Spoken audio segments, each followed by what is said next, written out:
हाँ जी, आज की वीडियो में हम बात करेंगे हिंदी के एग्ज़ाम के ऊपर। इससे पहले एसएस और इंग्लिश की वीडियो मैंने बनाई थी, वही क्वेश्चंस आपको देखने को मिले। स्टूडेंट्स हैं वो बिल्कुल पास हो गए हैं, उनके अच्छे अच्छे कमेंट्स देखने को मिले हैं। तो गाइज़ आज हिंदी के ऊपर बात करते हैं, ठीक है। हिंदी का पेपर जो आपका पार्ट फर्स्ट आएगा उसकी हम बात करते हैं। सेकेंड पेपर के बारे में भी आपको बताने वाला हूँ। कंप्लीट वीडियो को देखना अगर आपको हिंदी में पास होना है अच्छे नंबर से, ठीक है।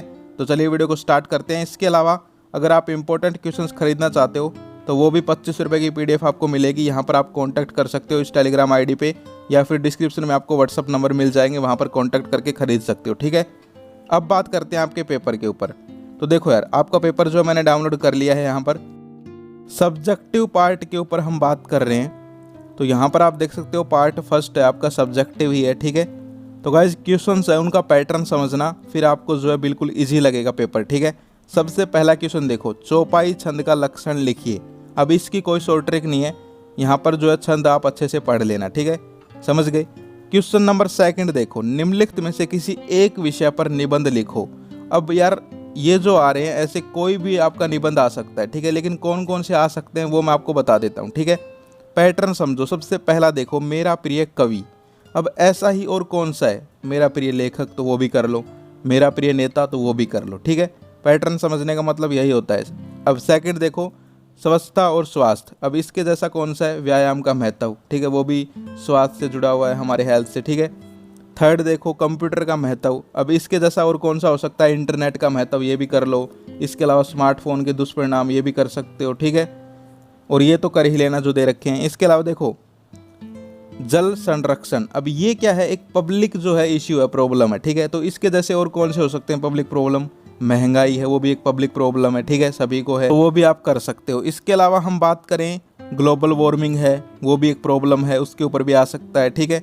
इसके अलावा लास्ट में विद्यार्थी और अनुशासन। इसका पैटर्न है आपका, आपके जो यहाँ पर स्टूडेंट रिलेटेड हैं, जैसे कि सदाचार हो गया, या फिर व्यायाम का महत्व हो गया, या फिर इसके अलावा हो गया आपके भाई जो स्टूडेंट होते हैं उसके अंदर परोपकार का यहाँ पर जो है भाव होना चाहिए, यानी कि परोपकार का महत्व। तो ऐसे भी आप याद कर सकते हैं, ठीक है, समझ गए। अब चलते हैं क्वेश्चन नंबर थर्ड के ऊपर। विद्यालय में इंटरनेट की सुविधा उपलब्ध करवाने के लिए मुख्य अध्यापक को पत्र लिखिए। अब मैंने इंग्लिश में आपको एप्लीकेशन बताई थी कि भाई प्रिंसिपल वाली आएंगी, प्रिंसिपल को SLC मांग रहे हैं, प्रिंसिपल से फीस माफ़ करवा रहे हैं, ठीक है, और वैसे ही आई। अब यहाँ पर पैटर्न क्या है कि वही है पैटर्न इंग्लिश वाला ही, यहाँ पर बस हिंदी में हो गया मुख्य अध्यापक, ठीक है, यानी कि वही है प्रिंसिपल वाला ही। मुख्य अध्यापक को पत्र लिखकर जो है इंटरनेट की सुविधा की मांग कर रहे हैं स्टूडेंट।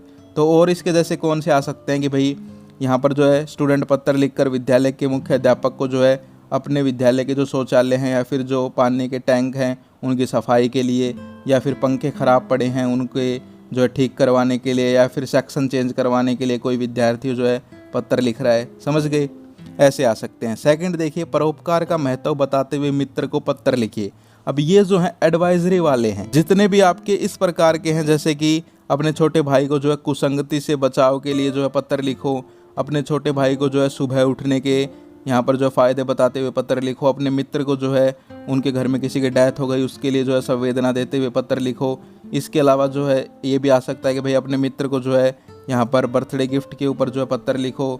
इसके अलावा आ सकता है कि अपने मित्र को जो है यहाँ पर आप सदाचार का महत्व बताते हुए पत्र लिखो, यानी कि ऐसे आएंगे, समझ गए। तो इनका जो है पैटर्न अगर आप समझ गए, एक का भी अगर आपने पैटर्न पढ़ लिया तो आप सभी लिख दोगे, बस उसकी जो है यहाँ पर आपको मेन चीज़ चेंज करनी है, समझ गए, कर लोगे, ठीक है। तो ये आपके आने वाले हैं। हो गए 3 क्वेश्चन, दोबारा बता रहा हूँ एक बार, छंद तो आपको पढ़ने पड़ेंगे, ठीक है। अब सेकंड क्वेश्चन मैंने आपको बता दिया है कि इनके जैसे जो यहाँ पर निबंध है वो आप कर लो, जैसे कि मेरा प्रिय नेता हो गया, मेरा प्रिय लेखक हो गया, व्यायाम का महत्व हो गया, ठीक है। कोरोना के ऊपर भी आ सकता है निबंध। और निबंध का देखो, एक आपको मैं एक चीज़ बता रहा हूँ, निबंध के अंदर क्या चेक करते हैं वो मैं बताता हूँ। एग्जामिनर कोई तुम्हारी एक एक लाइन नहीं पढ़ने वाला। सबसे पहले तो निबंध क्या होता है, एक लंबी चौड़ी गाथा, यानी कि सबसे पहले तो आपको थोड़ा सा बड़ा लिखना है, ठीक है। ये नहीं है कि सिर्फ आधे पेज में ही कर दिया, वो कोई निबंध नहीं होता, ठीक है। आपको थोड़ा बड़ा लिखना है ताकि टीचर समझ जाए कि हाँ भाई निबंध लिखा है, ठीक है, उससे उसके ऊपर इफेक्ट पड़ जाएगा। दूसरा, जो यहाँ पर हेडिंग होती है वो अच्छे से लिखनी है, समझ गए। तो ये करना है बस, और लेटर बता ही दिए। अब आगे देखो क्वेश्चन नंबर 4। क्वेश्चन नंबर 4 में एक काव्यांश आएगा। अब देखो इसकी कोई शॉर्ट ट्रिक नहीं होती, ये जो है जिस भी यहाँ पर कविता से आया हुआ है उसी कविता के सारे आप पढ़ लो, यही शॉर्ट ट्रिक है, ठीक है। ये आई थिंक तुलसीदास वाले से है, ठीक है। तो इसके जितने भी काव्यांश है वो पढ़ लो और आपका ये जो है ईजिली हो जाएगा कवर। ठीक है, समझ गए। और इसकी शॉर्ट ट्रिक भाई क्या बताऊँ, ये तो आपको पढ़ना ही पड़ेगा, याद ही करना पड़ेगा। ठीक है, बस ये है कि भाई आपको उसकी समरी पता होनी चाहिए कविता की, भाई उसमें क्या हुआ था, या फिर जो है आप यहाँ पर इसके एक बार पूरा का पूरा जो कविता है ये तुलसीदास वाली, इसके सारे के सारे जो है एक बार दोहरा लो, सारे के सारे जितने भी काव्यांश हैं। आगे देखो क्वेश्चन नंबर 5, निम्नलिखित प्रश्नों में से किन्हीं 2 प्रश्नों के उत्तर दीजिए। ये भी कविता से है। अब देखो मैंने इंग्लिश में आपको क्या बताया था कि भाई सेंट्रल आइडिया पढ़ लो सभी पोएम्स के, और आपके सेंट्रल आइडिया आए थे, 2-3 आए थे ना, तो कर दिए होंगे आप सभी ने। तो ऐसे ही यहाँ पर है कि सभी जो कविता हैं, वहाँ पर पोएम्स होती है इंग्लिश में, यहाँ कविता होती है कि ये वैसे। ठीक है, तो देखो यार जितनी भी कविता हैं आपकी, उन सभी के यहाँ पर जो मूल भाव है, यानी कि सेंट्रल आइडिया ही आप एक तरीके से बोल सकते हो। ठीक है, यानी कि सेंट्रल आइडिया कहने का मतलब मूल भाव जो है वो पढ़ लो सभी पोएम्स के जो आपके हैं सिलेबस में। ठीक है, दूसरा जो है उनका प्राकृतिक सौंदर्य वाले क्वेश्चंस पढ़ लो। तीसरा जो है उनका केंद्रीय भाव क्या है, यानी कि ऐसे क्वेश्चंस पढ़ो। ये कोई नहीं पूछेगा कि भाई उस कविता में ये लेखक वगैरह ये इनके बारे में नहीं, आपको जो है उन कविता के मूल भाव हो गया, केंद्रीय भाव हो गया, प्राकृतिक सौंदर्यकरण हो गया, ठीक है, समझ गए, समरी हो गई, तो ये चीज़ें पूछी जाएंगी। ठीक है, तो ये पढ़ लो और कुछ पढ़ने की जरूरत नहीं है सभी कविता की। ठीक है, आगे देखो क्वेश्चन नंबर 6, यहाँ पर जो है गद्यांश आएगा, उसकी व्याख्या करनी है। अब यहाँ पर जो है शॉर्टकट ट्रिक क्या बताई जा सकती है, कोई शॉर्टकट ट्रिक नहीं है यहाँ पर, बस एक शॉर्टकट ट्रिक है, वो मैं आपको समझा देता हूँ, फिर कहीं से भी आ जाएगा गद्यांश, आप लोग कर दोगे। ठीक है, व्याख्या करने का मतलब होता है कि भाई जो चीज़ आपको दे रखी है उसको अच्छे से थोड़ा और जो है उसको एक्सप्लेन करना। अब यहाँ पर कितनी लाइन है, 1 2 3 4 लाइन है। इन 4 लाइनों को आपको 6 या 7 लाइन के अंदर एक्सप्लेन करना है। ठीक है, अब देखो पहली लाइन पढ़ो, पहला सेंटेंस, बाल गोविंद भगत मंझोले कद के गोरे चिट्टे आदमी थे। अब ये छोटी सी लाइन है, इसको आप बड़ा कैसे कर सकते हो कि भाई देखो स्टार्टिंग से आप लिख सकते हो, बाल गोविंद भगत एक अच्छे इंसान थे, उनका कद जो था वो छोटा सा मंझोला था, इसके अलावा गोरे चिट्टे थे, यानी कि उनका रंग जो है साफ था, यानी कि जो है इन्हीं चीज़ों को बढ़ा चढ़ा के लिखना है, ये होती है व्याख्या कहने का मतलब। ठीक है, समझ गए। तो अब ये कहीं से भी आ जाए भाई कर देना, कोई दिक्कत नहीं आएगी आपको, बिल्कुल इजी सा आएगा, बस उसको एक बार पढ़ना और अपनी लैंग्वेज में उसको लिख देना थोड़ा बढ़ा चढ़ा के, यही हो गई तुम्हारी व्याख्या, तुम्हें पूरे नंबर मिल जाएंगे। बस एक चीज़ करना कि उसके अंदर गलती मत कर देना। ठीक है, फिर नंबर कट जाएंगे, जैसे कि कुछ लिखने में गलती कर दी, ठीक है, जैसे परोपकारी लिखने में तुमने गलती कर दी मान लो, ठीक है, तो नंबर कट जाएगा।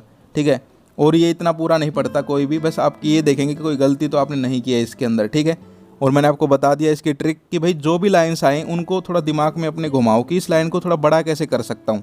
अब आगे देखो, बाल पक गए थे, 60 के ऊपर के ही होंगे, बाल पक गए थे, यानी कि एक तो उनकी उम्र के बारे में जिक्र है, एक उनके बालों के बारे में। तो आप कैसे लिख सकते हो इसी लाइन को, उनकी जो उम्र है वो भी काफ़ी ज़्यादा हो गई थी, लगभग वो जो है 60 साल के ऊपर के ही रहे होंगे, उनके जो है बाल भी उनकी एज के हिसाब से जो है बिल्कुल पक चुके थे, यानी कि इन्हीं चीज़ों को बड़ा कर दिया ना, एक्सप्लेन कर दिया, बस यही है व्याख्या। ठीक है, समझ गए। इसके अलावा जो है यहाँ पर क्वेश्चन नंबर 7 वो आपका जीवन परिचय आएंगे।